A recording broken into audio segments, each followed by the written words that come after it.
অনেকটা 18 মিনিটে আমি ছবি পাইছি। এরপরে 3টা শো যখন চালাইলাম ওই আধা ঘন্টা 1 ঘন্টা পরে ছবি বাইরে যায়। কারণটা কি? কয় এটা হে তুফানের মধ্যে নেই, কিন্তু তুফানে গান আসিলিয়েছিল, এটা ছবির মধ্যে মিল নাই, এটা ছবি ভালো না, টাকা দিয়া মানুষ বাইরে যায়। আর আরেকটা ব্যাপার হলো তাণ্ডবে, তাণ্ডবেও এমনই ভিডিও পাইরেছি হয়েছিল। এরপরে আমরা 3 সপ্তাহের জন্য নিয়েছিলাম, 2 সপ্তাহ পরে আমি বন্ধ করে দিছি।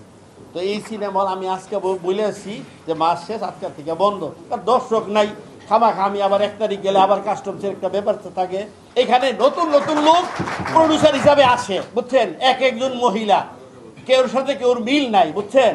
আর আপনি তো ফিল্মের লোক, আপনি তো পুরানা, আপনি তো সবারই চিনেন, আপনি তো ফিল্মটাকে ভালোবাসেন। এই হল মালিকগুলি তো আপনার দিকে তাকায় থাকে, যেহেতু আপনি মোটামুটি লোকনাথ ব্রহ্মচারীর মতনই, ওই রাক্ষসেও আপনি, বনলতায়ও আপনি, ওইখানে সব জায়গাতে আপনি আপনি বিরাজমান।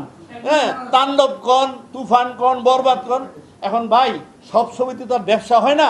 আমার কাছে অনুরোধ, আপনি যেহেতু পুরানা লোক, আপনি প্রয়োজনে ছবিটা আগে দেখবেন, নিজে দেখা তারপর আপনি রেন্টাল ঘুরি করবেন, কোনো সমস্যা নাই। কিন্তু এইভাবে ছাপাই দিয়ে না ভাই। পোস্টার পোস্টার দিলাম, পাইলাম না, শুটিং হলো 2 দিন আগে, আপনার মন চায় মতন আপনি রেন্টাল করে গেলেন, ভাই আমরা তো ক্ষতিগ্রস্ত ভাই।